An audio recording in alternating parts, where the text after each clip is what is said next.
The Bobcat froze mid-play with the German Shepherd as the wildlife officer's boots crunched through the forest clearing, its wild eyes reflecting a truth that defied nature itself. Elena's finger hovered over her camera's shutter button, knowing that capturing this forbidden bond between predator and dog would either save an extraordinary family or destroy it forever. Before we continue, don't forget to subscribe to the channel, like the video, and comment where in the world you're watching from. Let's go. The early morning mist hung over the Montana wilderness like a ghostly shroud, obscuring the pine-covered mountains in the distance.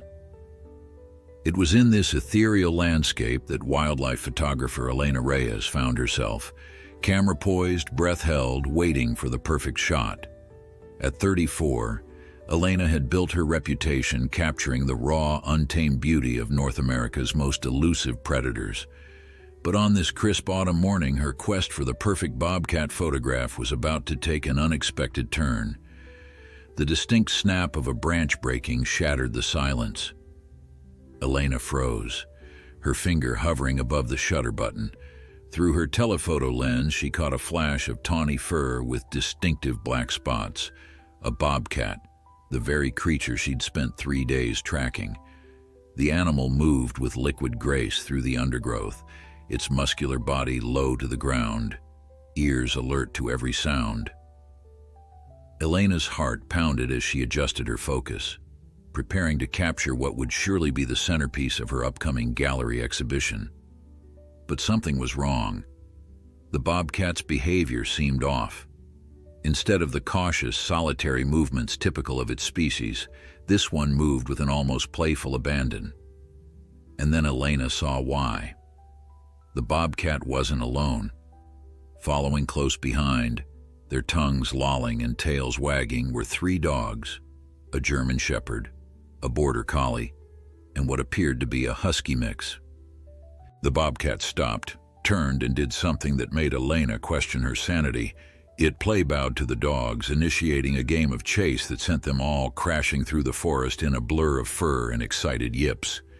"What the hell?" Elena whispered, lowering her camera in disbelief. In 15 years of wildlife photography, she had never witnessed anything like this. Bobcats were solitary hunters, territorial and shy around humans and other animals. They certainly didn't play with dogs like they were part of the pack. This defied everything she knew about wild feline behavior.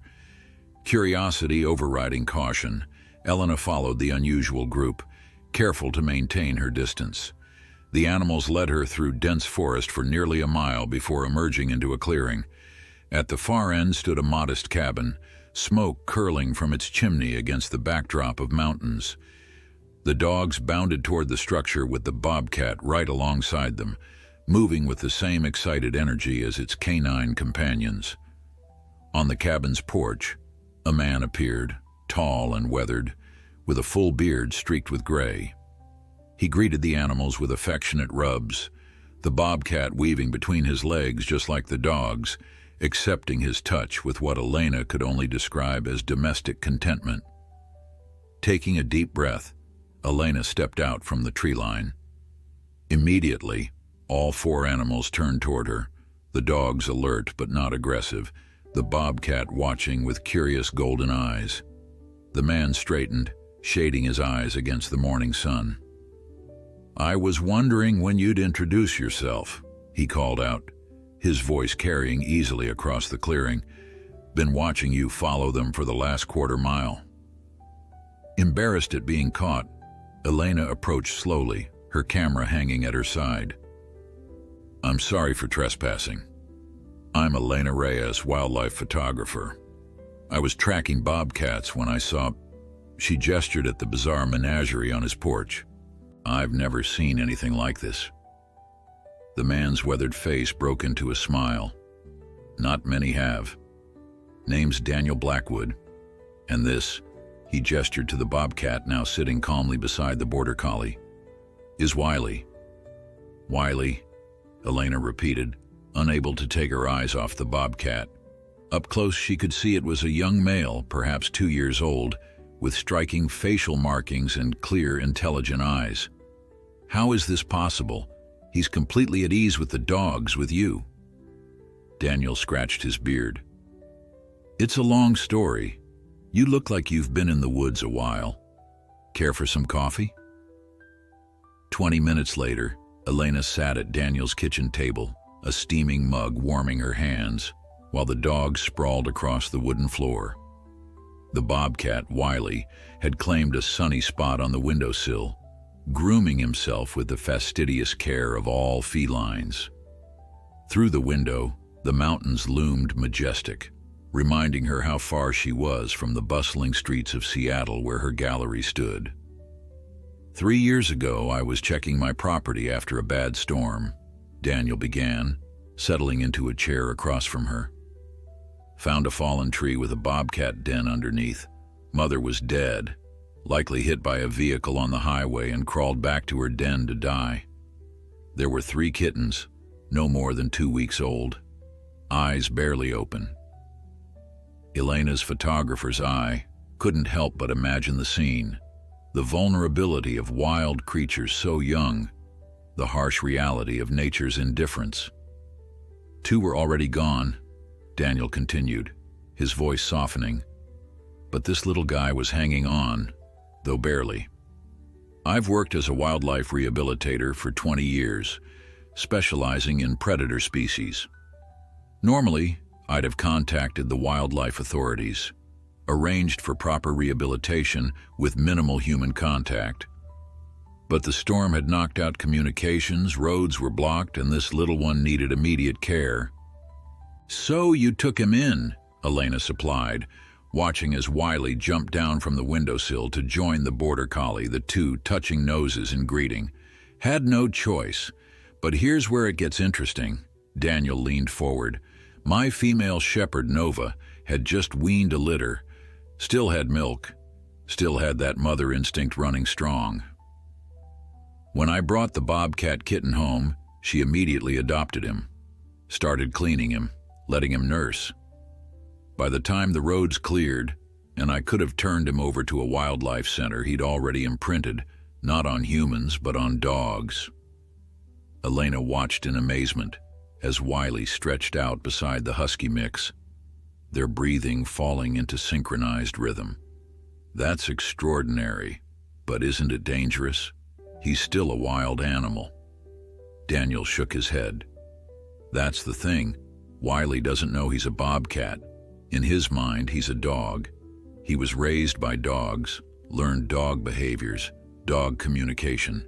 He plays like a dog, socializes like a dog. Even tries to bark sometimes, though it comes out as this strange chirping sound."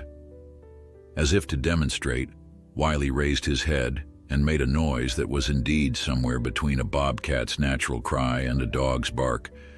The sound was so incongruous that Elena couldn't help but laugh. "I've documented everything," Daniel continued, gesturing to a bookshelf filled with journals. "His development, behaviors, how he integrates with the pack. It's unprecedented research. Several universities have sent researchers to observe, but we keep it quiet. Don't want tourists or curiosity seekers disturbing him." "So he just lives here with you and the dogs? Doesn't he have natural instincts to hunt, to claim territory?" Daniel smiled. "Oh, he hunts. He's still got all those bobcat instincts. Sometimes brings home rabbits or squirrels.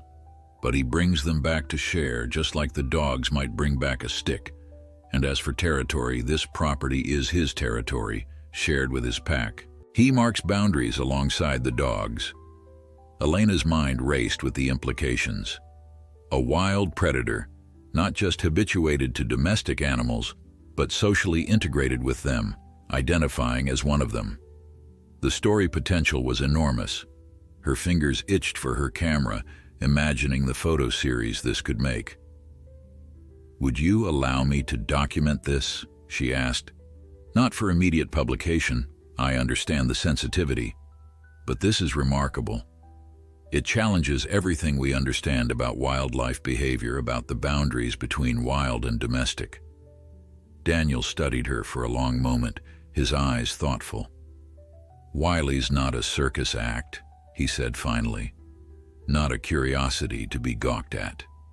What I'm doing here, what we're learning from him, could change how we understand interspecies relationships, could impact rehabilitation protocols for orphaned predators." "I understand," Elena said earnestly. "I'm not looking for sensational images. I want to tell his story with respect, with scientific integrity.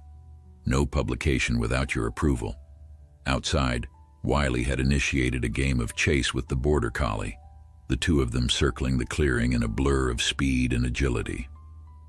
Despite his domestic upbringing, the bobcat moved with the natural athleticism of his species, easily keeping pace with the dog bred for swiftness.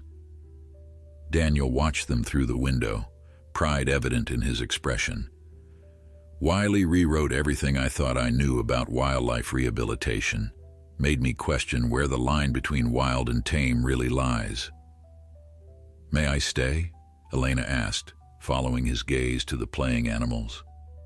"Just a few days. I'll respect your boundaries, follow your rules." Daniel turned back to her, decision made. 1 week. Let's see what happens. She couldn't have known then how those 7 days would change everything, not just for her career, but for Wiley, for Daniel, and for our understanding of what it means to be wild. Elena woke before dawn the following morning, her body still on photographer's time despite the comfortable guest room Daniel had offered her. She dressed quickly in the chilly air, eager to capture the animals in the soft, golden light of sunrise. Camera in hand, she slipped quietly onto the porch, only to find Daniel already there, sipping from a steaming mug. "Morning," he nodded, unsurprised by her early appearance. "Coffee's fresh if you want some." "Thanks," Elena replied, but remained where she stood, transfixed by the scene before her.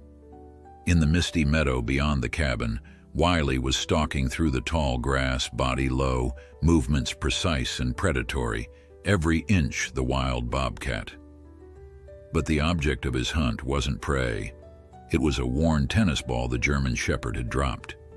With a burst of speed that showcased his natural athleticism, Wiley pounced on the ball, batting it with his paws before picking it up in his mouth, carrying it with the awkward determination of an animal whose jaws weren't designed for such tasks. "He's been trying to perfect that retrieve for months," Daniel commented, amusement warming his voice. "Nova's been teaching him, though I doubt she realizes her student isn't exactly built for ball retrieval." Elena raised her camera, capturing the moment when Wiley proudly dropped the drool-soaked ball at Nova's feet, his chest puffed up with accomplishment.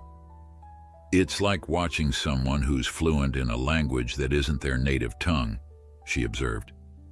"He knows all the right behaviors, but his body follows a different set of natural instructions." Daniel nodded appreciatively at her insight. "That's exactly it. He's bilingual in a way, fluent in dog, but his body still speaks bobcat." Over the next few hours, Elena shadowed the unusual pack as they went about their morning routine. Daniel had introduced her properly to all the dogs. Nova, the maternal German Shepherd who had nursed Wiley, Ranger, the energetic border collie, and Kodiak, the calm, older husky mix who seemed to serve as the pack's elder statesman. Wiley clearly understood his place in this hierarchy, deferring to Nova and Kodiak while engaging in endless playfights with Ranger, who matched the bobcat's energy level. "They patrol the property boundaries every morning," Daniel explained as they followed at a distance. "It's a territorial behavior native to both canines and felines, but they've synchronized it. Watch how Wiley separates slightly to mark in his own way, but always rejoins the group." Elena observed the subtle dance of integration and separation, her camera capturing moments that would have been impossible to stage. Wiley leaping gracefully over a fallen log while the dog scrambled around it. The bobcat freezing at a distant sound the human ear couldn't detect, his alert posture instantly communicating danger to his canine companions, who responded with equal vigilance. By midday, Elena had filled 2 memory cards. They returned to the cabin, where Daniel prepared lunch while she downloaded her images, her excitement growing as she scrolled through shot after shot of unprecedented animal behavior. "These are remarkable," she murmured, more to herself than to Daniel as he placed a sandwich beside her laptop. The way he mirrors their body language, but with his own anatomical constraints, it's like watching evolution in real time. Daniel pulled up a chair beside her, studying the images with a scientist's critical eye. "You've captured something in these that I haven't been able to articulate in my notes, the duality of his existence. Look here." He pointed to an image of Wiley play fighting with Ranger. "His body is all predator, the balance, the precision, but his expression, the restraint in his movements, that's pure domestic dog behavior." "Has he ever shown aggression?" Elena asked, accepting the sandwich with a grateful nod. "Toward the dogs or toward you?" Daniel considered the question, his weathered face thoughtful. "Not aggression in the way you might think.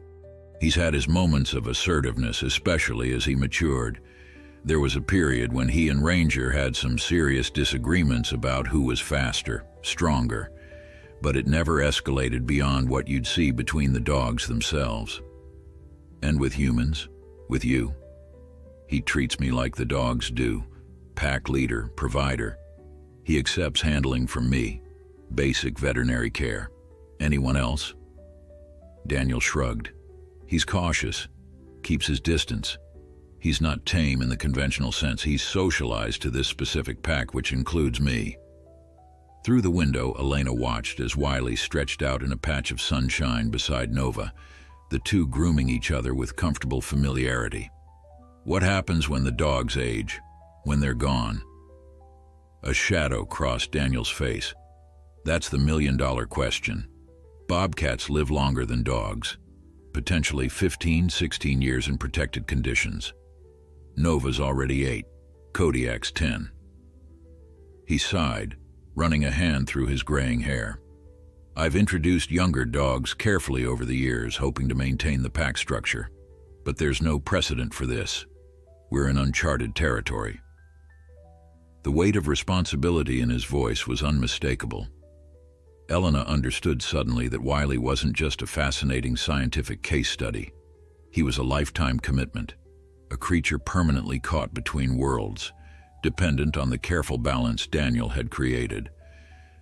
After lunch, Elena ventured out alone, wanting to observe the dynamics without Daniel's presence influencing the animal's behavior.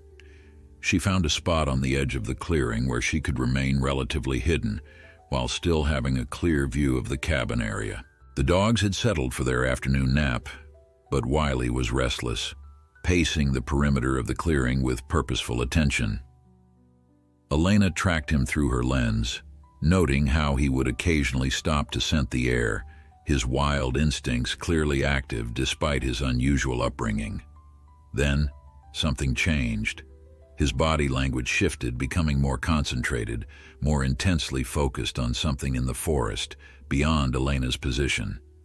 She held her breath, camera ready, as Wiley dropped into a hunting crouch and began moving with deliberate stealth toward whatever had caught his attention.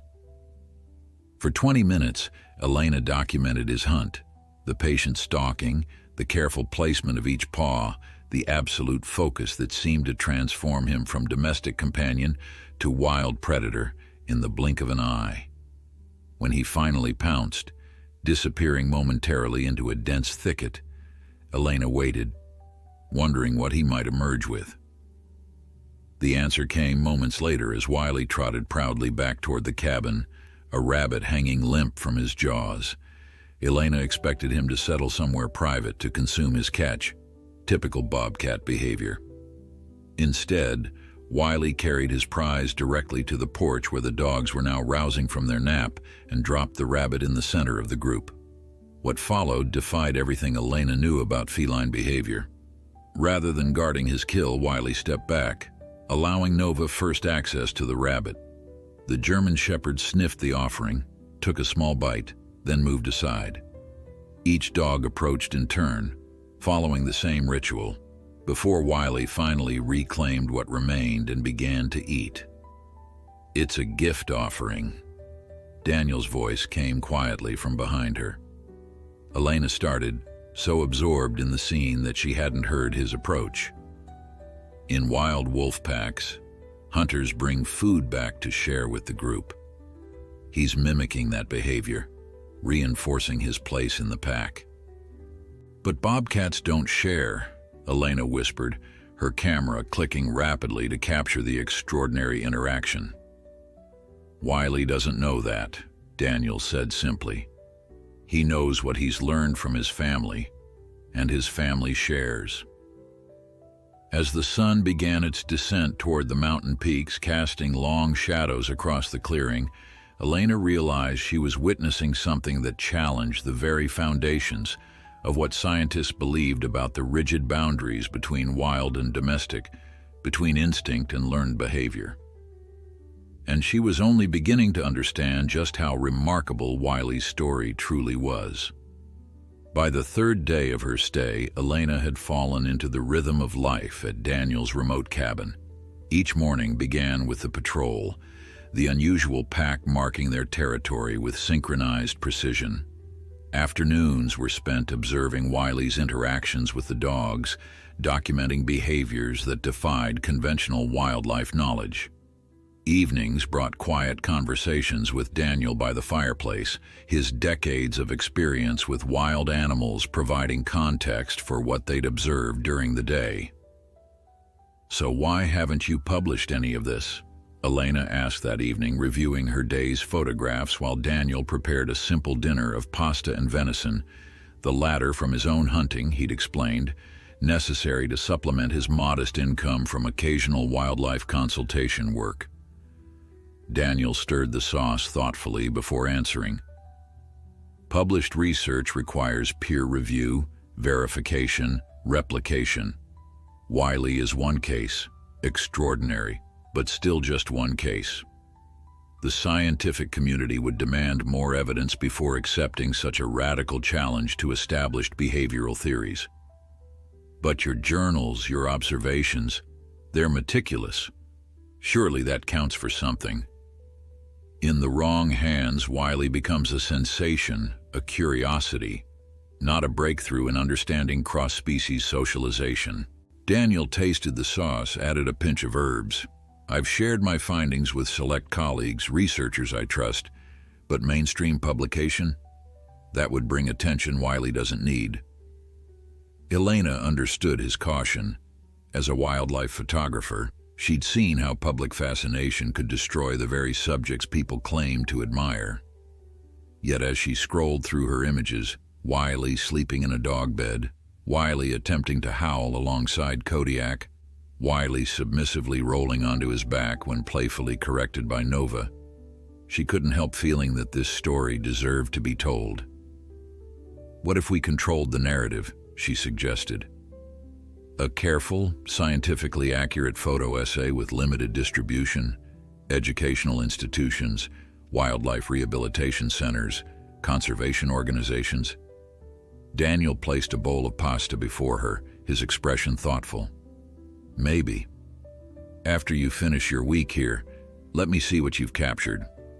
If it's as good as I think it will be." He left the sentence hanging, but Elena sensed a door opening. The morning brought rain, a steady, soaking downpour that transformed the forest into a dripping cathedral of green and brown. The pack's usual patrol was abbreviated, none of the animals particularly enthusiastic about the weather except Ranger, who charged through puddles with gleeful abandon. Elena used the rainy day to interview Daniel more formally, recording his observations about Wiley's development, how the bobcat had first attempted to bark at 10 months old, how he'd initially struggled with traditional dog play until Nova and Kodiak had effectively taught him the rules, how he'd once caught a mouse and seemed confused when it didn't respond to play solicitation behaviors. "The most fascinating aspect," Daniel explained as they watched Wiley grooming himself with feline fastidiousness despite being soaked from the rain, "is that he's not confused about his physical capabilities. He knows he can jump higher than the dogs, that his claws are different, that he can balance in places they can't. He uses his Bobcat abilities within the social framework of dog behavior. Nature versus nurture playing out in real time, Elena murmured, making notes. Exactly, and it raises profound questions about what we consider inherent versus learned behavior. How much of what we attribute to instinct is actually taught? Their theoretical discussion was interrupted by a sharp bark from Kodiak. The husky mix stood alertly at the window, ears forward, body tense. The other dogs quickly joined him, with Wiley pushing between them to see what had triggered the alarm. Daniel moved to the window, his casual demeanor shifting to wariness as he peered out. "We have company," he said quietly. "Unexpected company." Elena joined him at the window. Through the rain, she could make out a Forest Service vehicle making its slow way up the muddy access road. Daniel's expression had hardened, the openness of moments ago replaced by guarded caution. "Who is it?" she asked. "Mark Sawyer, Regional Wildlife Supervisor." Daniel's voice was neutral, but Elena sensed tension beneath the calm exterior. Interesting timing. "Should I?" Elena gestured vaguely toward her camera equipment spread across the table. Daniel considered for a moment. "No need to hide anything, but Wiley needs to stay out of sight. He doesn't do well with strangers."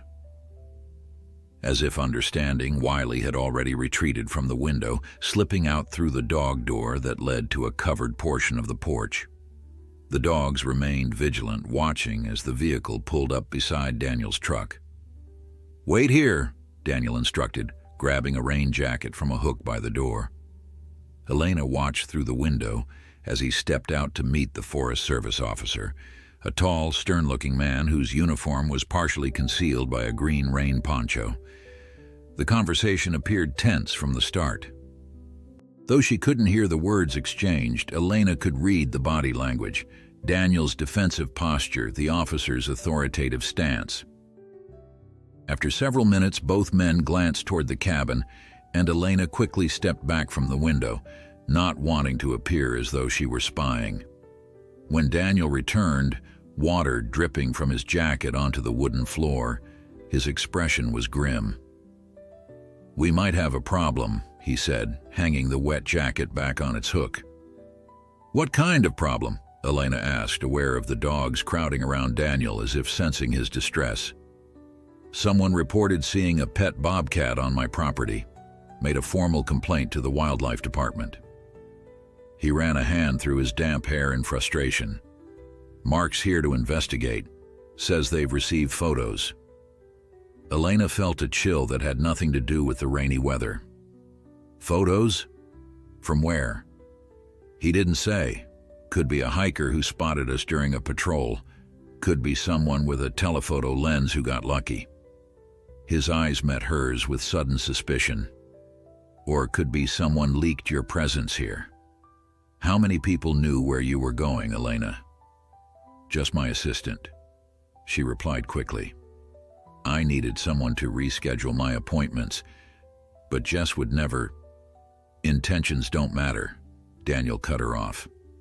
"What matters is that Mark Sawyer is now officially investigating whether I'm illegally keeping a bobcat as a pet, which could mean fines, criminal charges, and most importantly," his voice softened with genuine fear, "they could take Wiley away."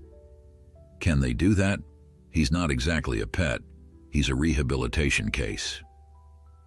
"Without proper permits for long-term rehabilitation, which I deliberately never sought because they would have required regular government inspection and eventual forced release."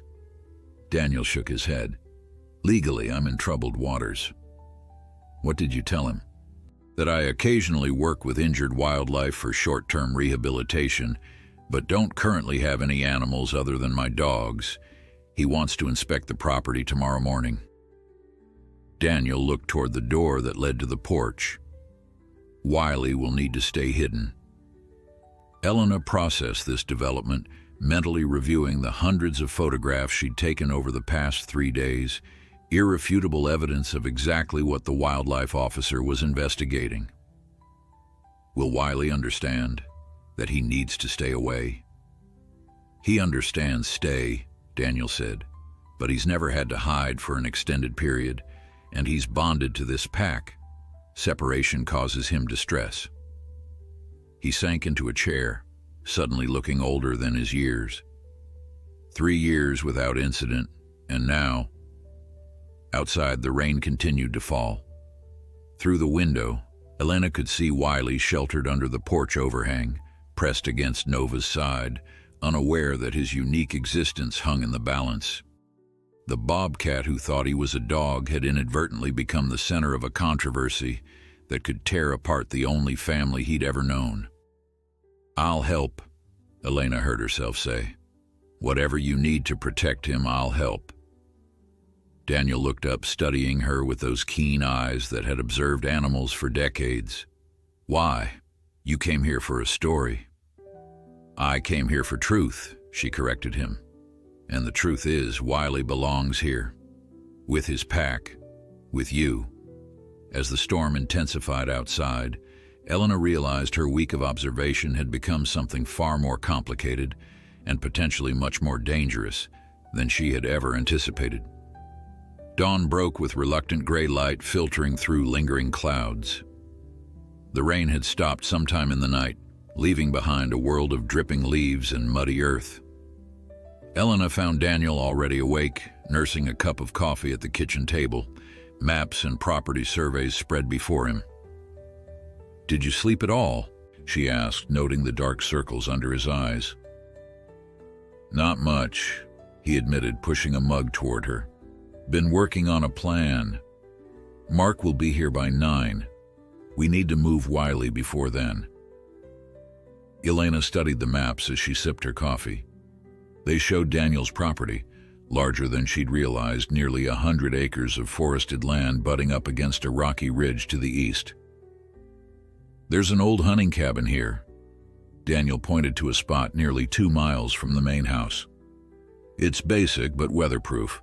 I use it during winter tracking studies. The dogs know it well, which means Wiley will feel secure there." "And the wildlife officer won't check it?" "It's not on any official property records. Previous owner built it off the books."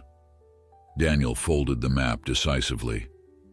"I'll take Nova and Wiley there this morning. You'll stay here with Ranger and Kodiak when Mark comes. Far as he knows, you're just a photographer doing a piece on wildlife rehabilitation in general."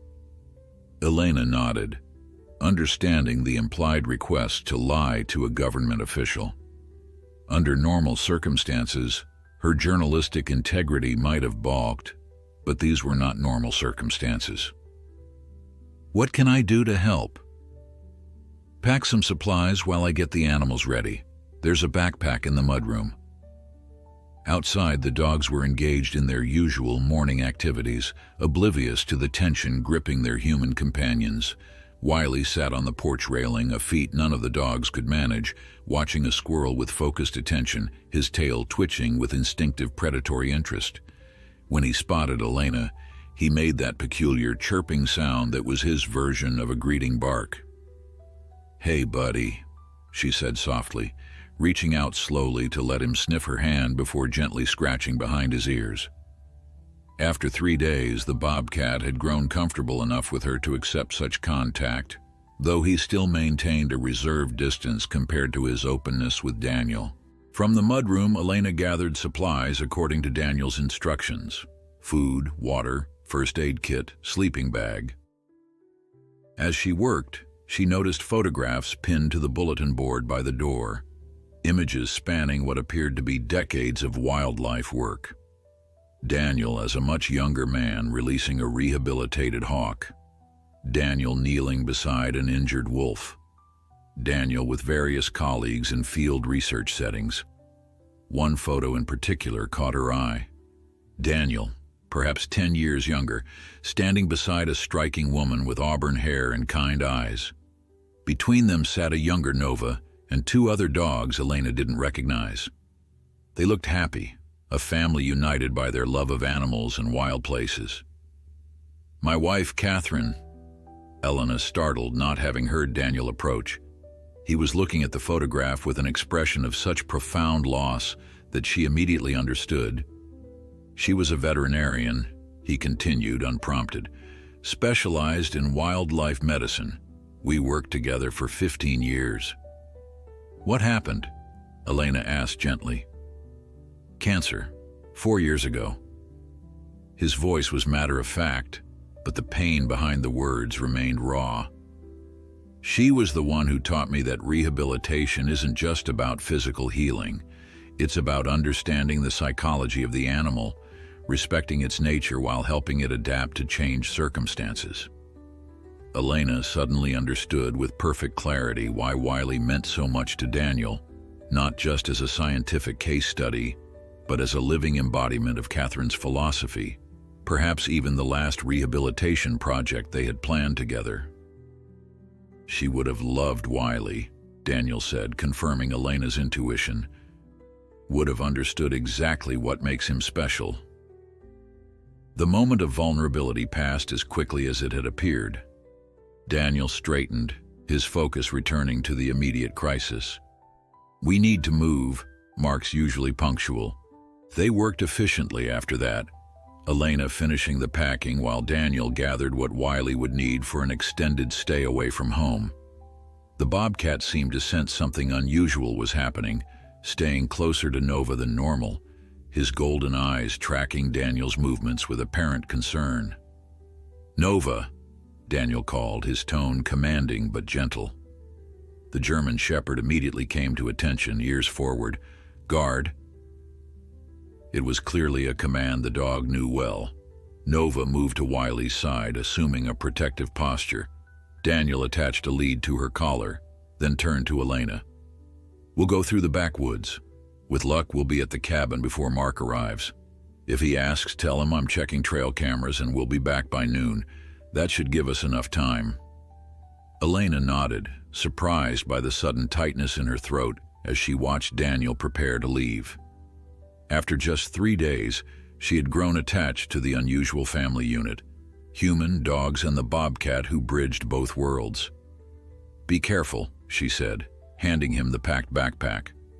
Daniel accepted it with a nod. Ranger, Kodiak, stay, he commanded. The border collie whined but obeyed, pressing against Kodiak as if seeking reassurance. Let's go, Nova.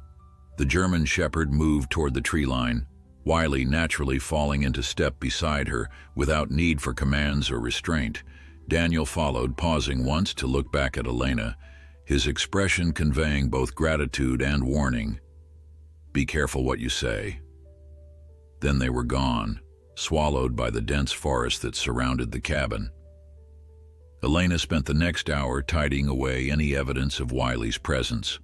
The special feeding platform Daniel had built to accommodate the Bobcat's preference for elevated dining, the modified toys that accounted for his different physiology, the handwritten observation notes Daniel had been sharing with her. She was just securing the last of these items when she heard the distinctive sound of a vehicle approaching. Taking a deep breath, she composed herself, remembering that she was now simply a wildlife photographer, working on a general piece about rehabilitation, not someone complicit in hiding a possibly illegally kept wild animal. Mark Sawyer cut an imposing figure as he stepped from his Forest Service truck, tall and broad-shouldered with a neatly trimmed beard and eyes that scanned the property with professional assessment. His uniform was crisp despite the muddy conditions, his clipboard held with bureaucratic authority. Ma'am, he greeted Elena with a curt nod as she met him on the porch, Ranger and Kodiak flanking her with curious attention. I'm Officer Sawyer with Fish and Wildlife, here to speak with Daniel Blackwood. He's out checking trail cameras, Elena replied, the prepared story coming easily. Said he'd be back around noon. I'm Elena Reyes, a wildlife photographer. Daniel's been helping me with a project on rehabilitation techniques. Officer Sawyer's expression revealed nothing, but his gaze lingered just a moment too long on her face, as if assessing the truthfulness of her statement. Mind if I wait? Need to conduct an inspection of the premises. Of course. Elena stepped aside, her heart racing despite her outwardly calm demeanor. Can I offer you some coffee while you wait? That would be fine, he replied, following her inside, his boots heavy on the wooden floor. Rangers circled the officer cautiously while Kodiak maintained a watchful distance. Friendly dogs, he commented. They're very well trained, Elena said, moving to the coffee pot. Daniel's been working with them for years. As she poured the coffee, she could feel Officer Sawyer's eyes taking in every detail of the cabin. The rehabilitation equipment neatly organized along one wall, the bookshelf filled with wildlife management texts, the maps and surveys still partially visible on the table. His gaze paused on Daniel's camera, which Elena had deliberately left out, displaying images of a young deer being released, photos Daniel had shown her from a previous rehabilitation case. How long have you known Mr. Blackwood? Sawyer asked, accepting the mug she offered.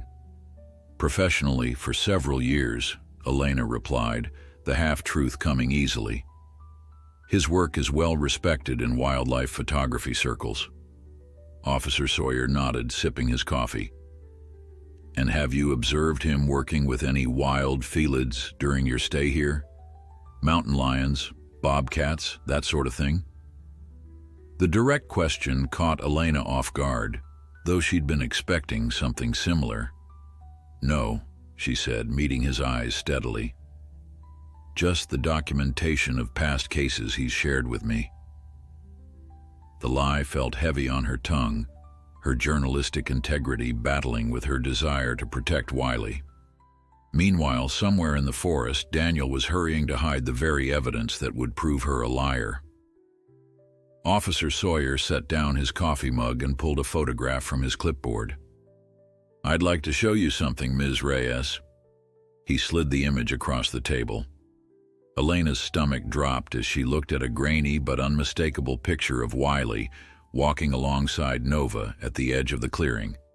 It appeared to have been taken with a phone camera from a distance, the quality poor but the content damning. This was sent to our office 3 days ago, Sawyer explained, watching her reaction closely. Anonymous tip. Claimed Blackwood's keeping a bobcat as a pet. You understand that's illegal without proper permits and rehabilitation certification. Elena studied the photo, buying time to compose her response. This could be from anywhere, she said finally, and taken any time. Hard to even tell if that's a bobcat or just an unusual-looking domestic cat. Sawyer's eyebrow raised slightly. You've got a good eye being a photographer. Can't tell that's a bobcat for certain. The trap was laid, and Elena stepped carefully around it.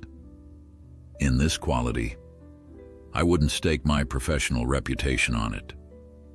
She pushed the photo back toward him. But I can tell you Daniel Blackwood is one of the most ethical wildlife rehabilitators I've ever met. Everything he does follows protocol. Protocol requires documentation, Sawyer countered, retrieving the photo. And notification of authorities when working with predator species. Blackwood hasn't filed rehabilitation paperwork in over 2 years. Because filing paperwork would mean eventually releasing Wiley or surrendering him to a wildlife facility, Elena realized. Daniel had chosen to operate outside the system to protect the bobcat, who couldn't survive in the wild, but would suffer in captivity. I'm sure Daniel can explain when he returns, she said, striving for a casual tone. Would you like to see some of my photos while you wait? I've been documenting rehabilitation success stories across the Northwest. Sawyer glanced at his watch. Actually, I'd like to inspect the property first. Standard procedure. Elena's heart raced. Of course. I'm not sure how much I can show you. I know the layout, he interrupted, standing. Been here before, years ago when Catherine was still alive. They used to be the model rehabilitation station for the region. The casual mention of Daniel's late wife caught Elena off guard. You knew Catherine? A flicker of something, regret perhaps, crossed Sawyer's stern features. worked with both of them for nearly a decade. She was the best wildlife vet in 3 states. He moved toward the door. What happened to Daniel after she passed? It wasn't just a personal tragedy. It was a loss for our entire wildlife management program. The revelation shifted Elena's understanding of the situation. This wasn't just a random inspection. There was history here, context she didn't fully grasp. She followed Sawyer onto the porch, where Ranger and Kodiak immediately flanked her as if sensing her unease. "The rehabilitation enclosures are this way," she said, leading him toward the structures Daniel had shown her. Empty now, but immaculately maintained. For the next 45 minutes, Elena accompanied Officer Sawyer as he methodically inspected the property. He examined the rehabilitation enclosures, checked feed storage areas, and reviewed the medication cabinet in the small treatment room attached to the main cabin. His expertise was evident. This was a man who knew exactly what to look for and where to find it. "These haven't been used recently," he commented, examining one of the larger enclosures designed for predator species. "Daniel mentioned most of his recent cases have been smaller animals," Elena improvised. "Birds, mainly. The occasional fox." Sawyer made a non-committal sound, jotting notes on his clipboard. "And you're certain you haven't observed him working with any bobcats during your stay?" The repeated question felt like a test. "As I said, no. My focus has been on documenting rehabilitation methodologies, not specific cases." They completed the circuit of the main property, coming back around to the cabin. Elena's nerves were frayed from maintaining her composure, from the constant fear that Sawyer would discover some evidence of Wiley that they'd overlooked. So far, they'd been lucky. "I'd like to check the perimeter trails," Sawyer announced, dashing her hope that the inspection was concluding. "All of them?" Elena asked, unable to keep the alarm from her voice. If Sawyer headed toward the hunting cabin, "Just the main access points. Standard procedure to ensure there's no unauthorized wildlife being held off-site." Elena's mind raced.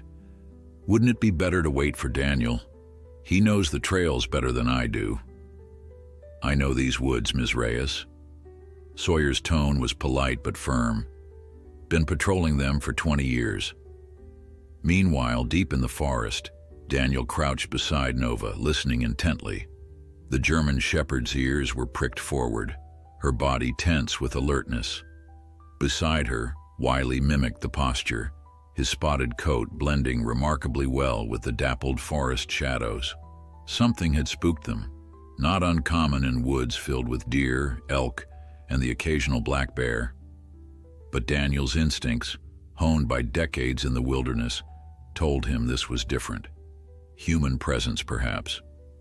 They'd reached the hunting cabin 30 minutes earlier, the small structure weathered but solid, nestled in a grove of ancient pines. Daniel had just begun settling Wiley in when Nova had alerted to something in the forest behind them.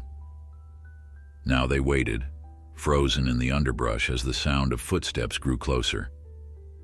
"Daniel," Elena's voice, strained with forced casualness.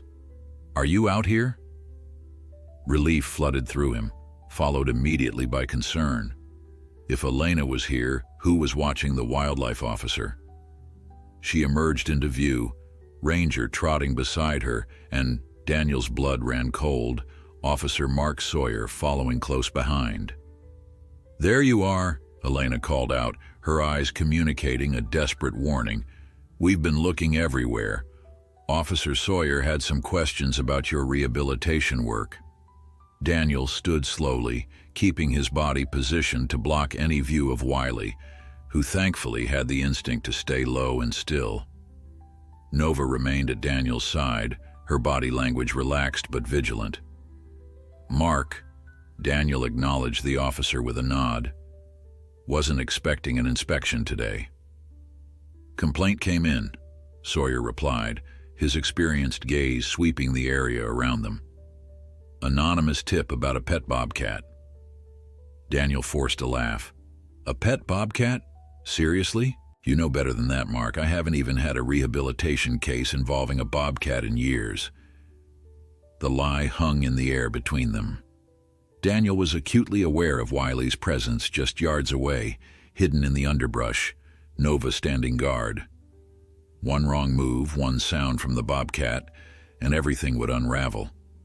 "Where are your trail cameras?" Sawyer asked, gesturing to Daniel's empty hands. Elena jumped in before Daniel could respond. "We checked the North Ridge first. No activity there, so we were heading to the eastern boundary." Her voice was impressively steady despite the circumstances. Sawyer's eyes narrowed slightly. "Thought you didn't know the trails, Ms. Reyes." "I showed her a map this morning," Daniel interjected smoothly. "Elena's been helping me analyze wildlife movement patterns, part of her research." The tension was palpable as Sawyer considered this explanation. Behind Daniel, a twig snapped, a small sound, but in the quiet forest it echoed like a gunshot. Nova's ears twitched, but she maintained her position, her training overriding her instinct to investigate. "What was that?" Sawyer asked, taking a step toward the sound. "Probably a deer," Daniel said casually, though his heart was hammering against his ribs. "They're all over these woods." Sawyer took another step forward, peering into the underbrush.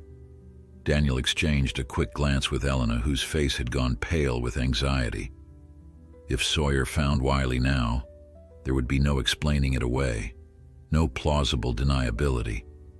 Daniel would face charges, and Wiley would be confiscated, taken from the only family he'd ever known and placed in a facility that wouldn't understand his unique needs. Just when it seemed discovery was inevitable, Ranger gave a sudden bark and bolted into the forest in the opposite direction, chasing something only he could see or smell. The border collie's dramatic exit broke the tension, drawing Sawyer's attention away from the hunting cabin. "Squirrel," Daniel explained with an apologetic shrug. He never could resist a chase. Sawyer's radio crackled to life, a dispatcher's voice requesting his status. He grabbed the device from his belt, stepping away to respond, and in that moment of distraction, Daniel caught Elena's eye and mouthed two words: "Thank you." Officer Sawyer signed off his radio and turned back to Daniel and Elena with a considering look. "I should get back to headquarters, but this isn't over, Daniel." "Never thought it was," Daniel replied, keeping his tone neutral despite the anxiety coursing through him. "You're welcome to come back any time, with a warrant, if you feel it's necessary." The challenge in his words was subtle but unmistakable. Sawyer's expression tightened slightly. "I respect the work you've done over the years," he said carefully. "But rules exist for a reason. If you're rehabilitating wildlife without proper documentation, especially predator species, there are consequences." "I understand the regulations better than most," Daniel countered. "Helped write some of them, if you recall." Sawyer held his gaze for a long moment before nodding. "I'll escort Ms. Reyes back to the main cabin. You coming?" "I'll finish checking these cameras first. Won't be long." After they departed, Elena throwing one last worried glance over her shoulder, Daniel waited until their footsteps faded before moving swiftly to where Wiley remained hidden. The bobcat emerged cautiously, pressing against Nova's side. "Good boy," Daniel whispered, his hand trembling slightly as he stroked Wiley's spotted fur. "Both of you. So good." The walk back to the hunting cabin was tense, Daniel constantly scanning for any sign that Sawyer might have doubled back.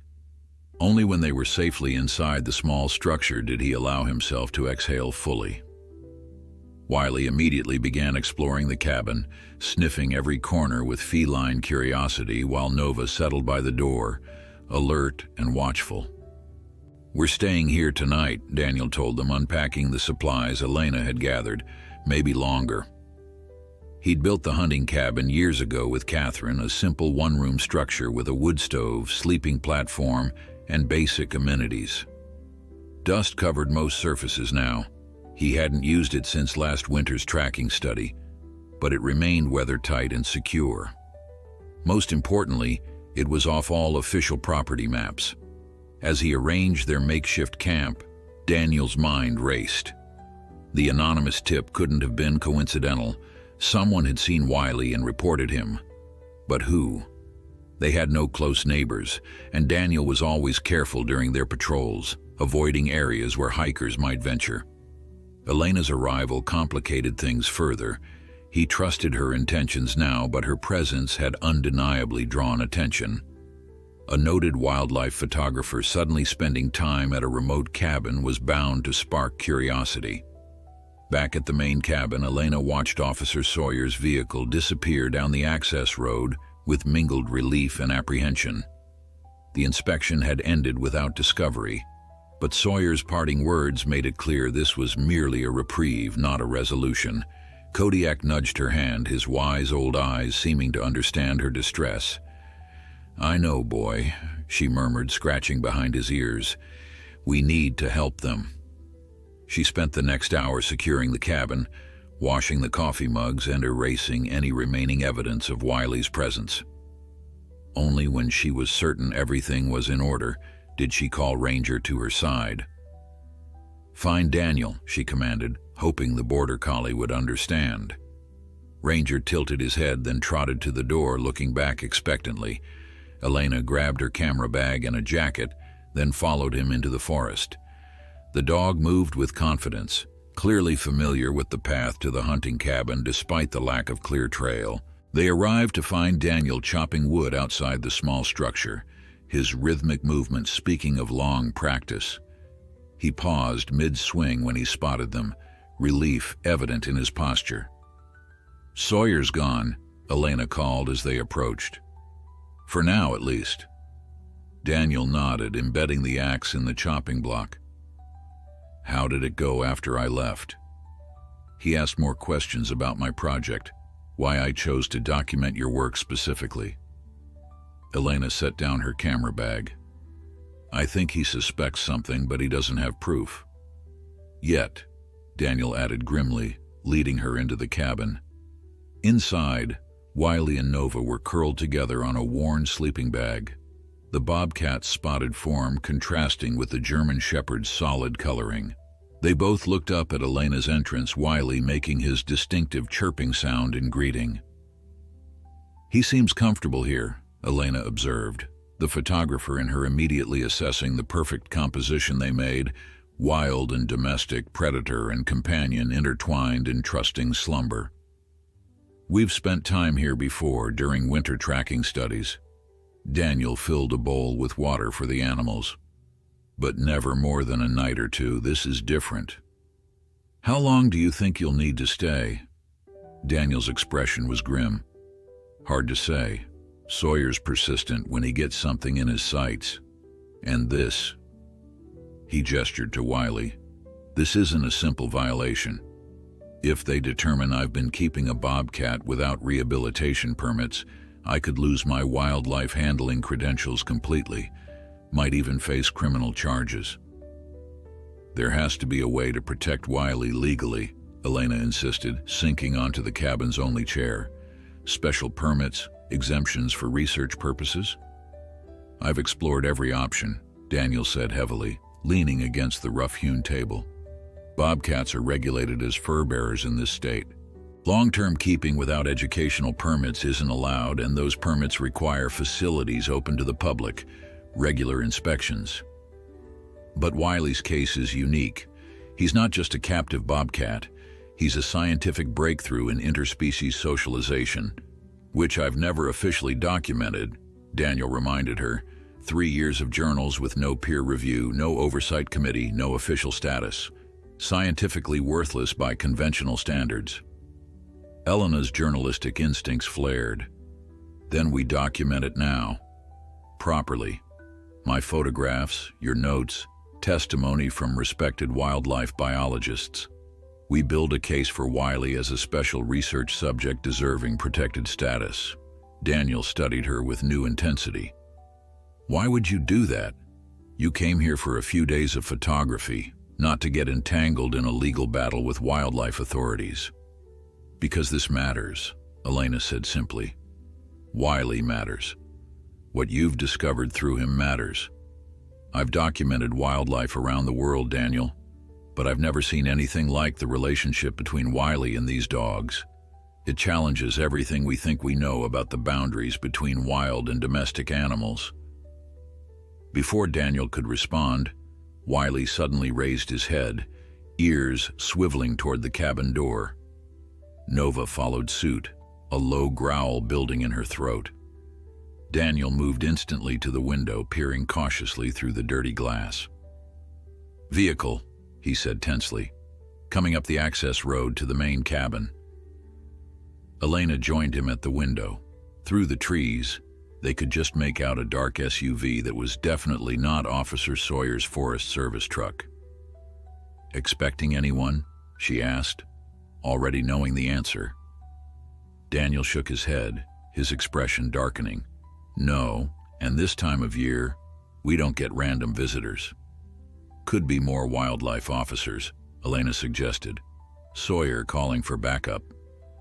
"Or reporters," Daniel countered. "If someone tipped off fish and wildlife, they might have contacted the media too. A pet bobcat makes for sensational headlines." The implications hung heavily between them. If media became involved, controlling the narrative would become impossible. Wiley's story would be reduced to clickbait, his unique case oversimplified and sensationalized, and any hope of securing legitimate research protection would evaporate. "Your camera equipment is still at the cabin," Daniel realized suddenly. "Your laptop, your memory cards." Elena's stomach dropped. "All my photos of Wiley. If they search the cabin and find those images..." "We need to get there before they do," Daniel said, already reaching for his jacket. "Nova, stay. Guard Wiley." The German shepherd immediately positioned herself beside the bobcat, her posture attentive and protective. Wiley, sensing the tension, pressed against her side, his wild instincts responding to the perceived threat by seeking the security of his pack. "Ranger, come!" Daniel commanded as he headed for the door, the border collie instantly at his heels. "We'll circle around through the back trail. If it is reporters, we can approach from the forest side without being seen." Elena grabbed her camera bag, mentally inventorying what remained at the cabin. Her laptop with all the transferred images, backup memory cards, notebooks filled with observations, a treasure trove of evidence that could either protect Wiley or condemn him, depending on whose hands it fell into. As they slipped into the dense forest, moving swiftly along a barely visible trail, Elena couldn't shake the feeling that they had passed some critical threshold. What had begun as a simple documentation project had evolved into something far more complex. A fight not just for one unusual bobcat, but for a new understanding of what rehabilitation truly meant. Daniel and Elena moved through the forest with practiced quiet, Ranger slipping silently ahead of them like a shadow among the trees. Years of tracking wildlife had taught Daniel how to place each foot to minimize sound, and Elena, seasoned by countless wildlife photography expeditions, matched his careful movements. The late afternoon sun filtered through the canopy in dappled patterns that reminded Elena of Wiley's spotted coat, nature's camouflage at work. As they neared the clearing where the cabin stood, Daniel raised his hand in a silent signal to stop. Crouching behind a large fallen log, they studied the scene before them. The dark SUV was parked beside Elena's rental car, its government plates clearly visible from their vantage point. "Fish and wildlife," Daniel whispered, his expression grim. "Not Sawyer's vehicle, though." "Could they legally search the cabin without you present?" Elena asked, her eyes fixed on her camera bag sitting visibly on the kitchen table through the window. "Not without a warrant," Daniel replied, "but that doesn't always stop them." Through the cabin's open door, they could see movement. A slender woman in what appeared to be a fish and wildlife uniform was examining the rehabilitation enclosures behind the cabin, making notes on a tablet. A second figure, a man in civilian clothes, seemed to be photographing the interior. "We need to get closer," Elena murmured. "I need to hear what they're saying." Daniel nodded toward a dense thicket of serviceberry bushes that would provide cover closer to the cabin. "Follow me." "Ranger, stay," he commanded softly, and the border collie sank obediently to his belly, watching them with intelligent eyes. They made their way to the new position, close enough now to catch snippets of conversation through the open windows. "Clearly been modified for feline habitat," the woman was saying, gesturing to something inside. The elevated platforms, the scratching posts integrated into the dog beds. "Could be for domestic cats," her companion argued, adjusting his camera lens. The woman's laugh was skeptical. "In a cabin with 3 large dogs?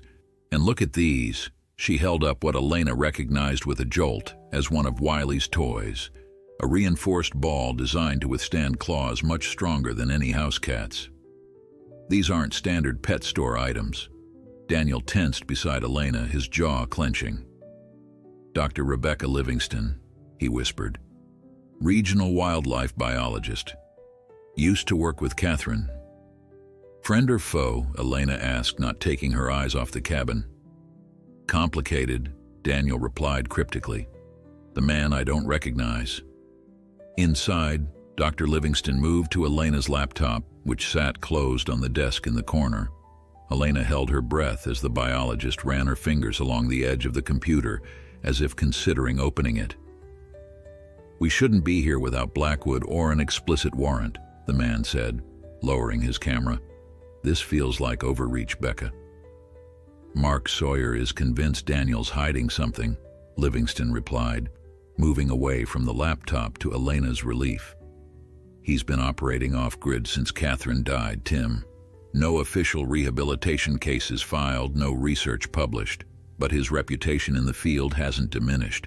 People still send animals his way, still consult him on difficult cases. Where are those animals going if not through official channels? Maybe he's just referring them elsewhere," the man, Tim, suggested. Livingston shook her head. "Something changed after Catherine died. Daniel withdrew from the scientific community, but not from the work itself." She paused, gazing out the window thoughtfully. "You didn't know them before, but they were the gold standard in wildlife rehabilitation. Pioneered techniques that are now standard practice across the country. Catherine's research on predator psychology and socialization was groundbreaking. And you think he's continuing that work unofficially?" Tim asked, snapping another photograph of the cabin interior. "I think he's protecting something," Livingston said firmly. "Or someone." The conversation hit uncomfortably close to the truth. Elena glanced at Daniel, whose expression had grown increasingly troubled as he listened to his former colleagues discuss him. "They're speculating," Elena whispered. "They don't actually know about Wiley." "Not yet," Daniel murmured.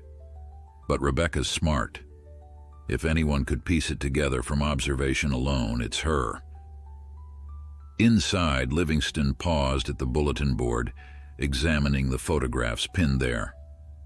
"Look at this," she called to Tim, pointing to something Elena couldn't see from their angle. "These markers on this map, they're territorial patrol routes, classic wildlife management technique. But look at the dates. These are recent. What exactly is he tracking on his own property that requires this level of monitoring?" Tim joined her at the map. "Could be academic. You said yourself he was meticulous. Or it could be evidence." Livingston's voice had taken on a sharper edge. "Map the patrol routes. Check the GPS coordinates with recent wildlife sightings reported in the area." Elena could feel Daniel's mounting tension beside her. If Livingston connected the patrol routes to the Bobcat sighting from the anonymous tip, they would have a concrete lead to follow. "We need a distraction," Elena whispered urgently. "Something to get them away from the cabin long enough for me to get my equipment." Daniel considered for a moment, eyes narrowed in thought. Then he turned to where Ranger lay waiting in the underbrush. With a series of hand signals Elena didn't recognize, he gave the border collie silent commands. Ranger's ears perked up, and with incredible stealth, he disappeared into the forest behind them. "What did you tell him to do?" Elena asked. "Wait and see," Daniel replied, his attention still fixed on the cabin. Minutes passed in tense silence. Then suddenly a chorus of barking erupted from the forest on the far side of the clearing, Ranger somehow sounding like multiple dogs in full alarm mode. The effect was immediate.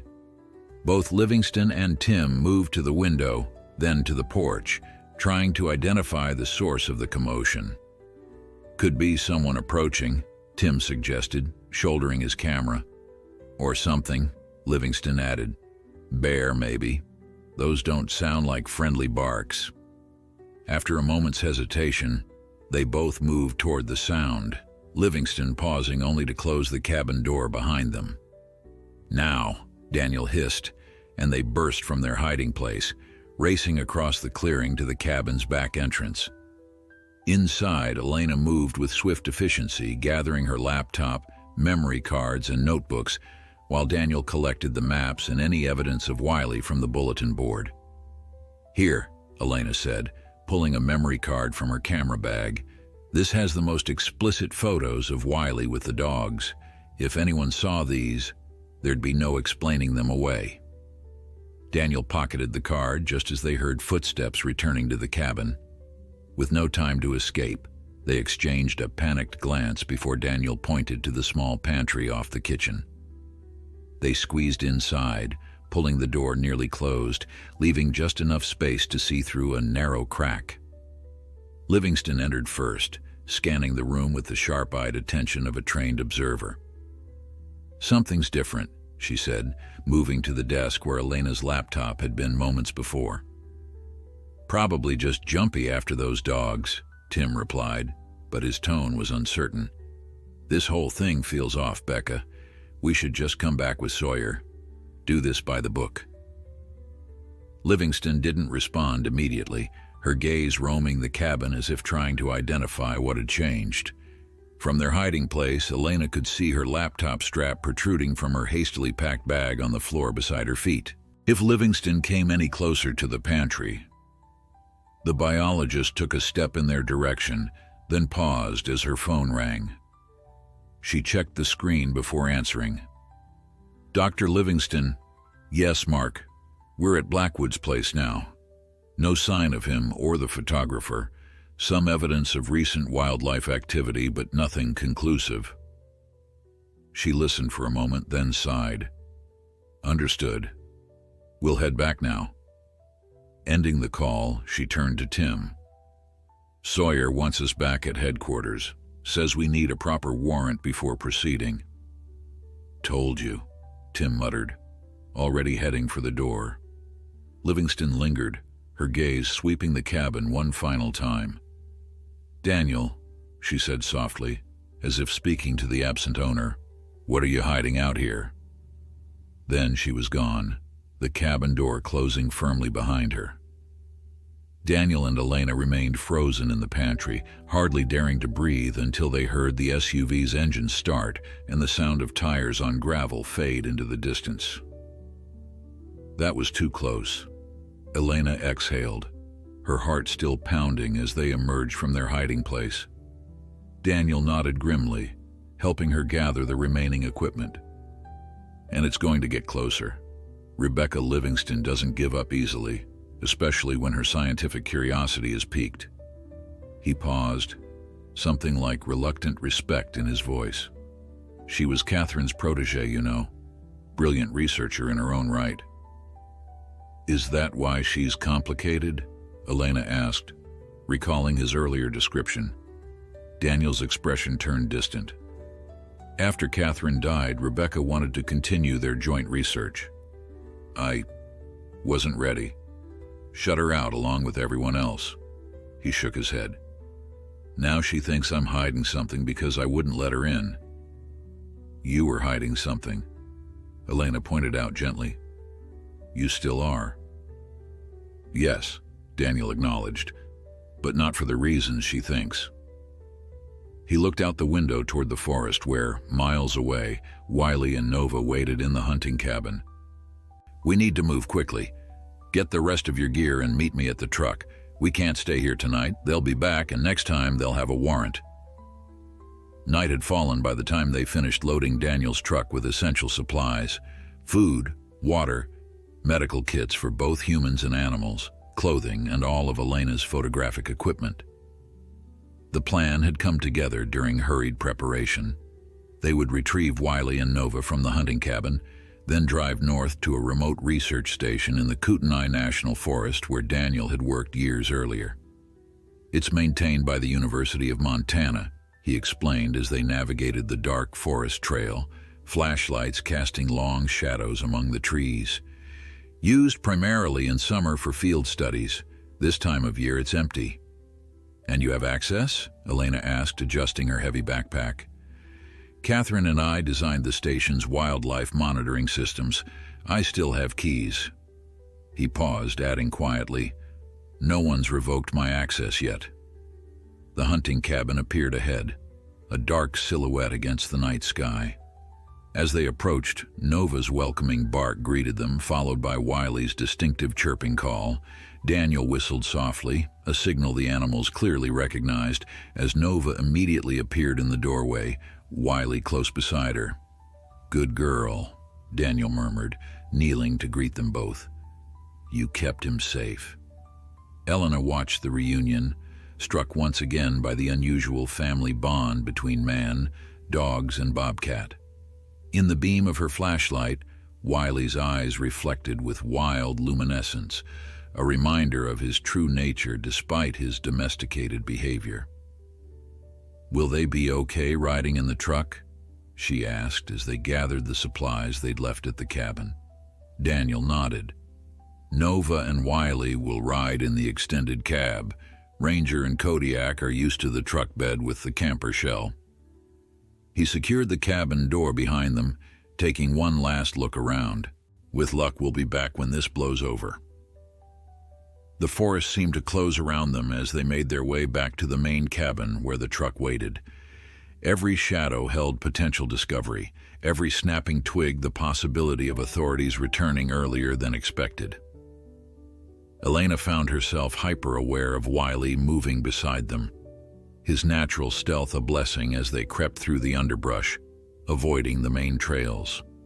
Once at the truck, Daniel efficiently organized the animals. Kodiak and Ranger jumping willingly into the truck bed, Nova taking her place in the back seat of the extended cab.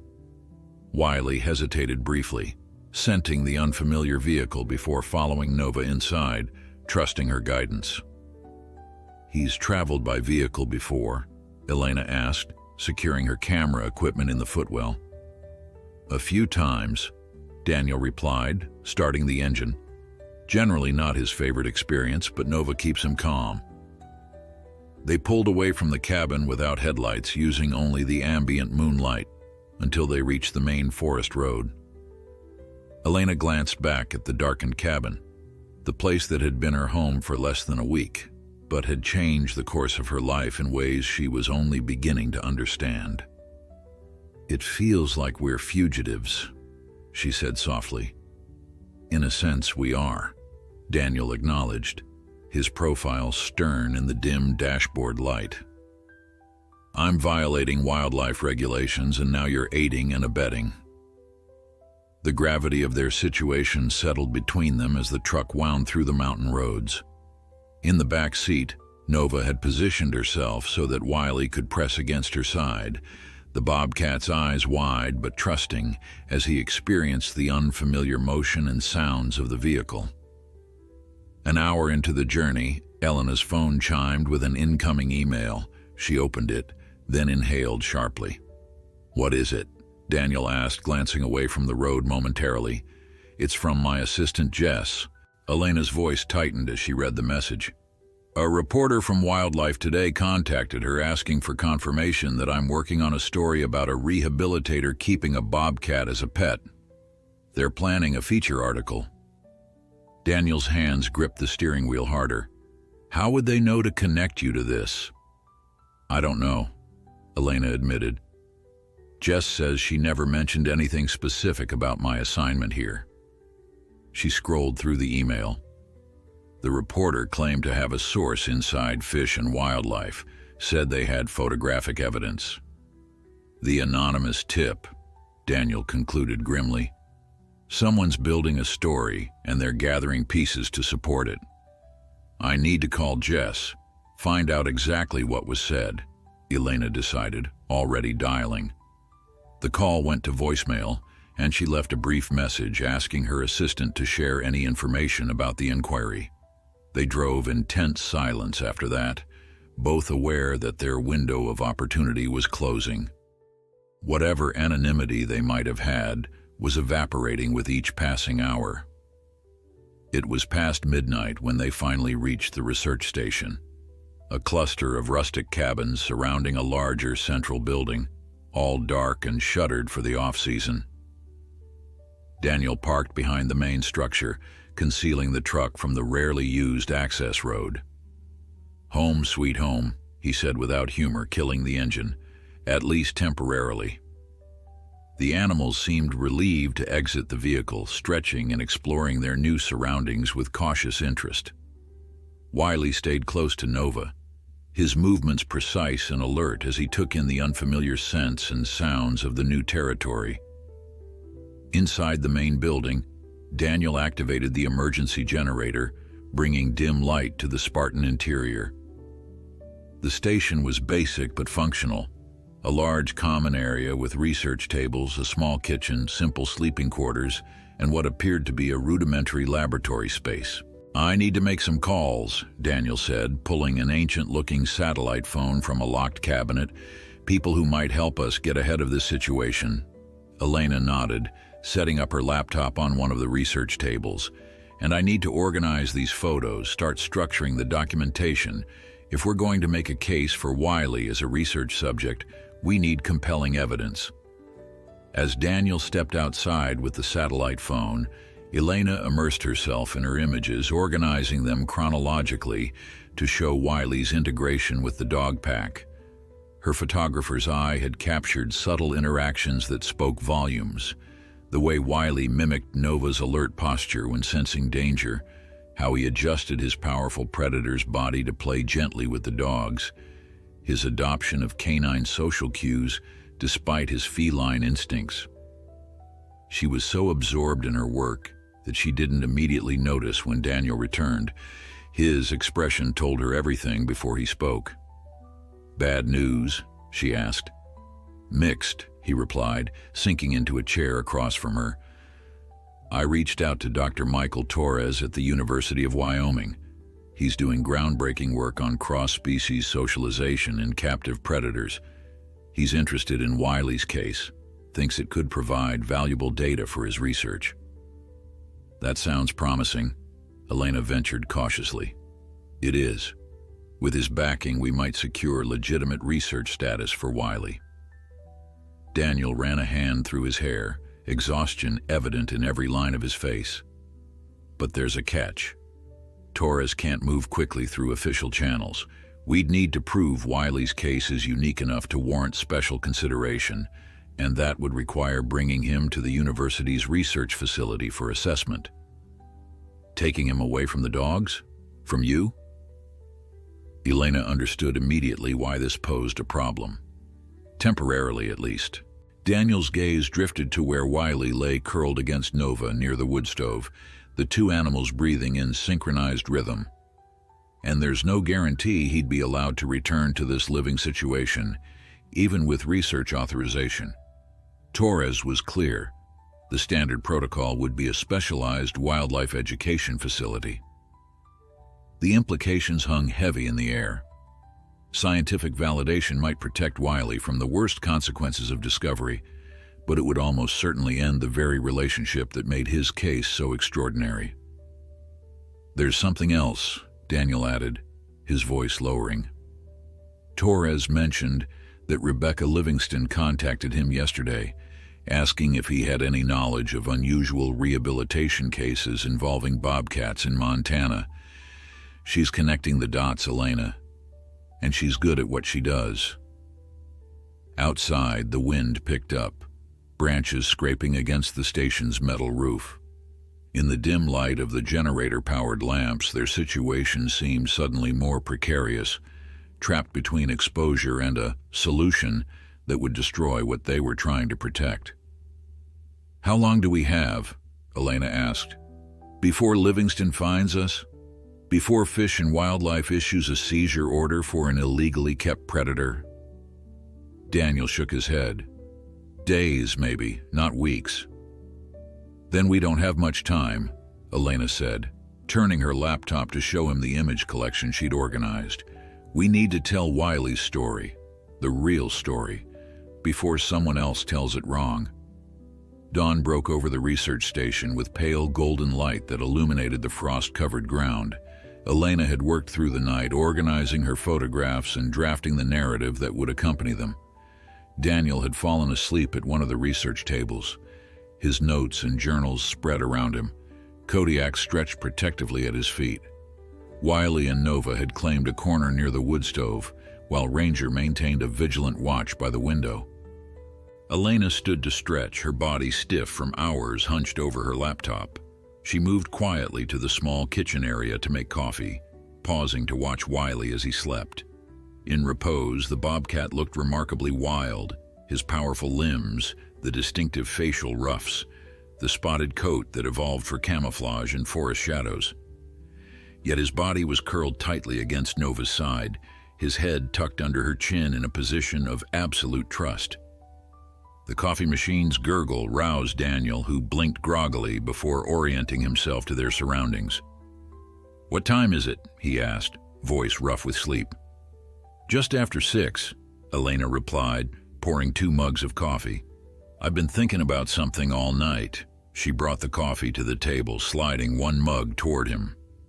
"Dr. Livingston, you said she was Catherine's protégé?"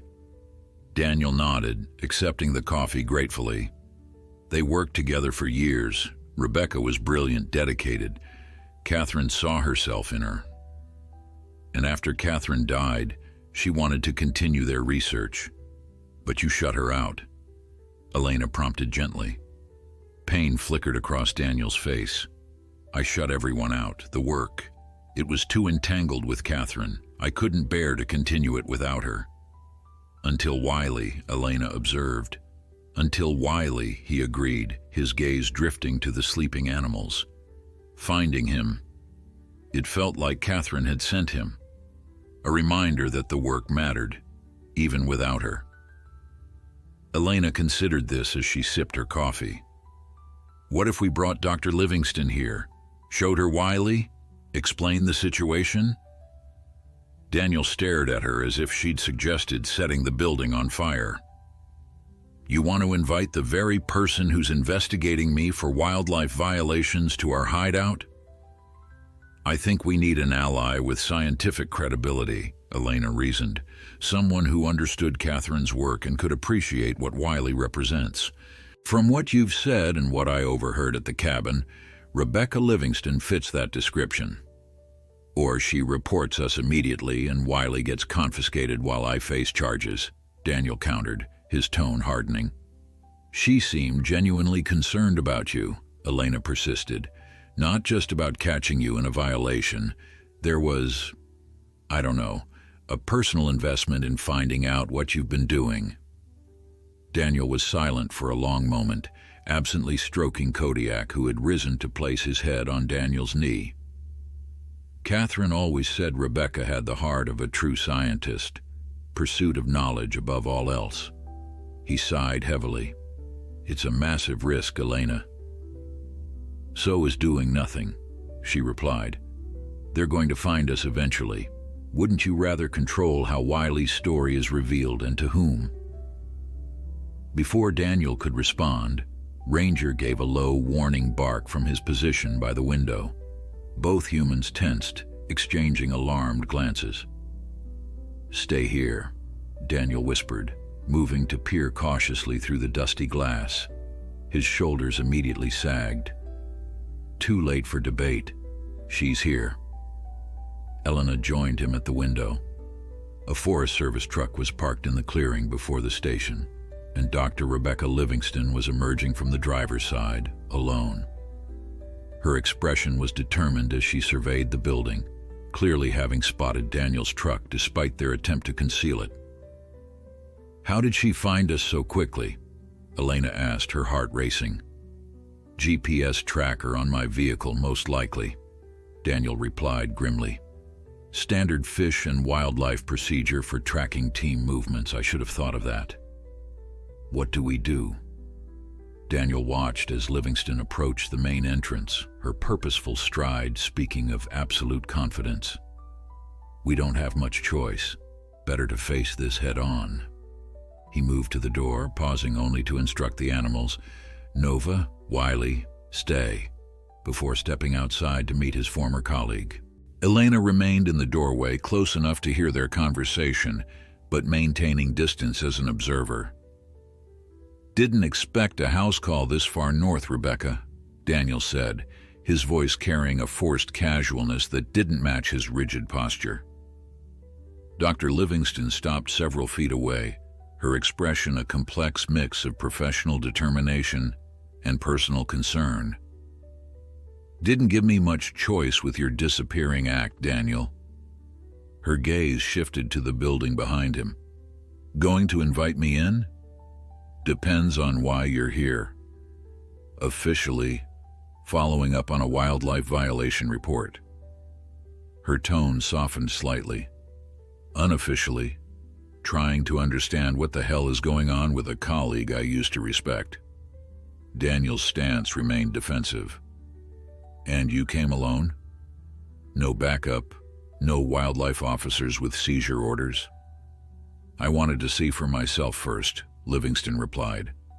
"After all these years of silence, you suddenly become the center of rumors about keeping a bobcat as a pet. It didn't add up. You, of all people, would never treat a wild animal that way. So I figured there had to be another explanation." Her directness seemed to catch Daniel off guard. For a moment he said nothing, clearly weighing his options. "Show her," Elena called from the doorway, making her decision. "Let her see what you've really been doing." Daniel turned to Elena, conflict evident in his expression, before slowly nodding. "If I do this, Rebecca, you need to understand. This isn't just about regulations or procedures. This is about something Catherine started. Something unique that deserves protection, not bureaucratic processing." Livingston's expression shifted at the mention of Catherine, a flash of old grief crossing her features. "I'm a scientist first, Daniel. Always have been. Let me assess the situation before making any judgments." After another moment's hesitation, Daniel stepped aside, gesturing for her to enter the station. As they moved inside, Elena positioned herself protectively near where Nova and Wiley were now alert and watching, the bobcat pressing close to the German shepherd's side. Dr. Livingston stopped abruptly at the sight of them, her professional composure momentarily shattered. "My God," she whispered, taking in the remarkable scene. A fully grown bobcat not just tolerating but actively seeking comfort from a domestic dog. "Is that what I think it is?" "His name is Wiley," Daniel said quietly. "I found him as a kitten 3 years ago. His mother was dead. No rehabilitation facilities had room for another predator orphan. Nova had just weaned a litter." "She nursed him?" Livingston asked, incredulous. Daniel nodded. "It was supposed to be temporary, just until he was strong enough to transfer to a proper facility. But something happened that I'd never seen before. He didn't just tolerate the dogs, he bonded with them, adopted their behaviors, their social structures." "He thinks he's a dog," Elena added, "or more accurately, he believes dogs are his species, his family." Livingston slowly approached, her trained eye taking in every detail of Wiley's appearance and behavior. The bobcat watched her warily but didn't retreat, maintaining his position beside Nova. "This is unprecedented," she murmured, scientific curiosity overtaking her official role. The implications for cross-species socialization research for understanding predator psychology. She turned to Daniel, her expression transformed by professional excitement. "You've been documenting this?" "Every day for 3 years," he confirmed. "Detailed behavioral observations, developmental milestones, interactions with the pack." "Without publishing? Without sharing with the scientific community?" There was genuine bewilderment in her voice. "Daniel, this could revolutionize wildlife rehabilitation protocols, could change how we understand interspecies bonding in carnivores." "I couldn't risk it," Daniel said simply. "The moment Wiley became an official case, he would have been removed from this environment, the very environment that makes his case so extraordinary. Existing regulations don't have a category for what he is." Livingston's gaze returned to Wiley, who had relaxed enough to begin grooming Nova's ear, a deeply feline behavior applied to his canine companion. "Catherine would have loved this," she said softly. "This is exactly the kind of paradigm-shifting case she always looked for." The mention of his late wife's name seemed to release something in Daniel. "That's why I couldn't bear to let him go," he admitted, his voice rough with emotion. It felt like her work living on, her understanding that rehabilitation isn't just about physical survival, but about psychological wholeness. As the three humans watched in silence, Wiley suddenly rose and stretched, the elegant arching movement that all felines share, before padding cautiously toward them. He stopped several feet away, studying Dr. Livingston with intelligent golden eyes. "What happens now, Rebecca?" Daniel asked quietly. "Officially speaking."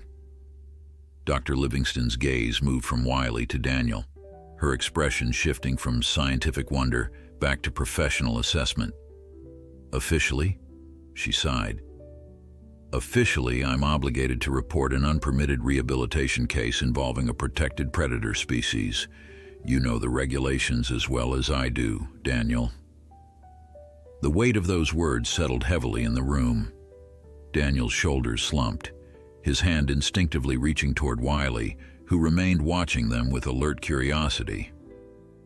"But," Livingston continued, "official reports require verification, documentation, procedural reviews. Those take time." She removed her official Fish and Wildlife cap, as if physically stepping out of her enforcement role. "And before any of that happens, I need to understand exactly what I'm looking at from a scientific perspective." Elena exchanged a hopeful glance with Daniel. "You want to study Wiley first?" "I want to understand what Daniel's accomplished here," Livingston corrected. "This isn't just an unusual rehabilitation case. This is potentially groundbreaking research in cross-species socialization." She turned to Daniel with newfound respect. "You've essentially been continuing Catherine's work all along, haven't you?" Daniel's expression softened at the mention of his late wife. "Not intentionally at first. When I found Wiley, I was just trying to keep a young animal alive. But watching him with Nova, seeing how he developed, it brought Catherine's theories back to me, about how predator species might form adaptive social bonds outside their biological parameters under the right conditions. The adaptive predator social integration theory," Livingston nodded. "Catherine's last paper before she became ill, the one the review board called speculative and insufficiently evidenced." "She always said she just needed the right case study," Daniel said quietly. "And Wiley is that case study," Livingston concluded, her scientific mind clearly racing with possibilities. "Daniel, this could validate everything Catherine believed about rehabilitation psychology." Elena, sensing a shift in the dynamic, moved to her laptop. "I've been documenting Wiley's interactions with the dogs. Hundreds of photographs showing behaviors that shouldn't be possible according to conventional wildlife biology." She turned the screen to show Livingston a series of images, Wiley playboying to Ranger, Wiley sharing his kill with the pack, Wiley mimicking Nova's alert posture. Extraordinary, Livingston murmured, examining the photographs with growing excitement. This isn't just unusual behavior. This is a complete integration of canine social structures by a feline predator. She looked up at Daniel. We need to protect this research opportunity. Does that mean you won't report us? Elena asked cautiously. Livingston's expression turned calculating. I have a proposition. The Northern Rocky Mountain Wildlife Research Consortium is meeting next week in Missoula. Top researchers in predator behavior, rehabilitation protocols, wildlife psychology. She turned to Daniel. Present Wiley's case there, not as a violation, but as a research breakthrough, with my endorsement and Elena's documentation. The same people who dismissed Catherine's theories? Daniel asked skeptically. Science evolves with evidence, Daniel. Catherine proposed the theory. You've found the proof. Livingston gestured to Wiley, who had settled beside Nova again, the two animals completely comfortable in their impossible relationship. Let me help you do this right. We create a special research classification for Wiley, establish protocols for studying interspecies socialization in rehabilitated predators. And Wiley stays with his family? Daniel pressed. With the dogs, with me? That would be the point of the research, studying his continued integration in this environment. Livingston's eyes gleamed with professional excitement. We'd be establishing an entirely new classification for cases like his, a precedent. Elena watched Daniel carefully, seeing hope war with skepticism on his weathered face. What about the media interest? She asked. The anonymous tip, the reporters?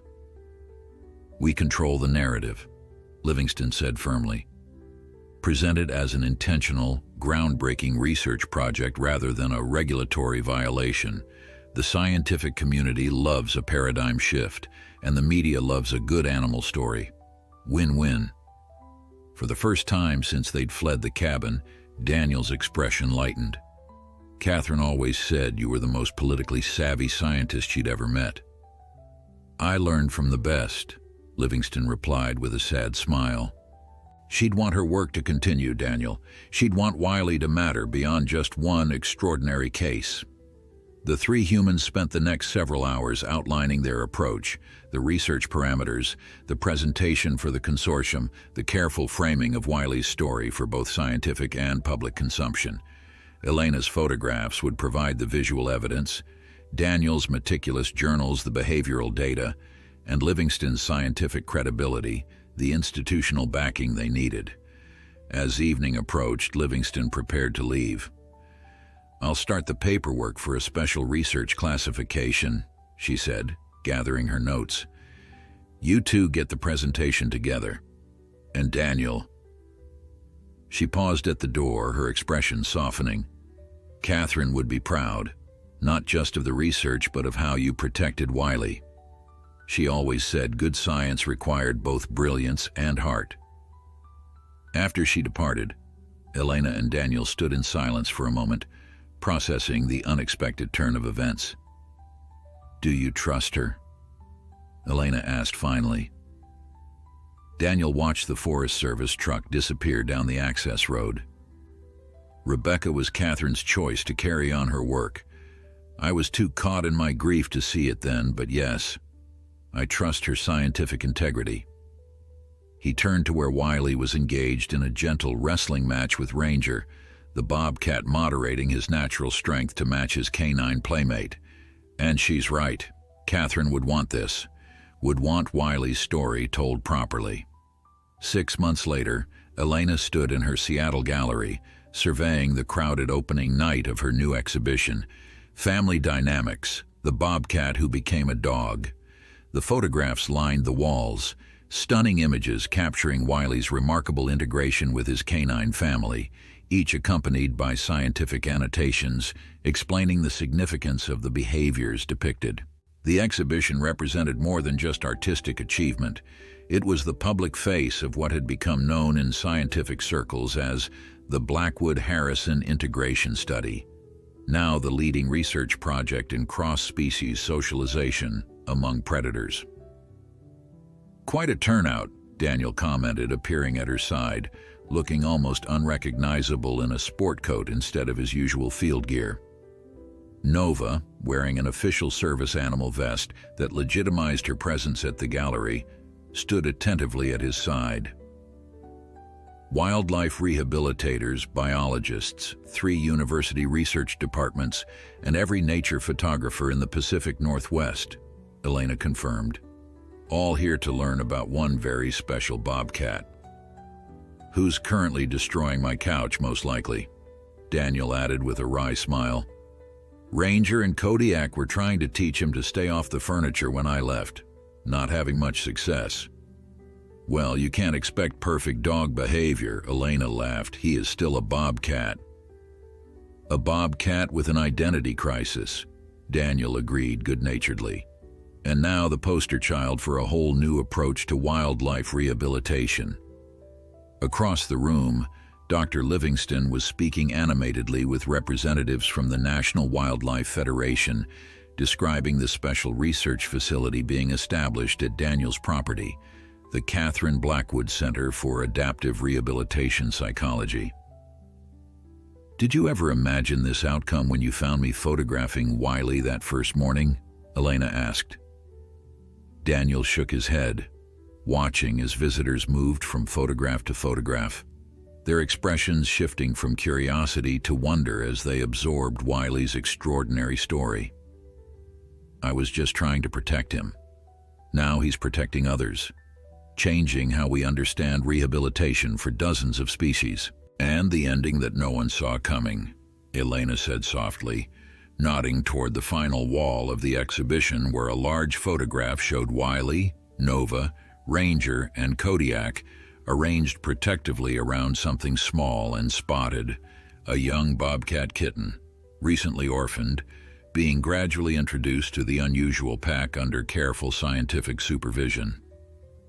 "The first test case of the protocol," Daniel said, pride evident in his voice, "proving that Wiley wasn't just a fluke, but the beginning of something revolutionary."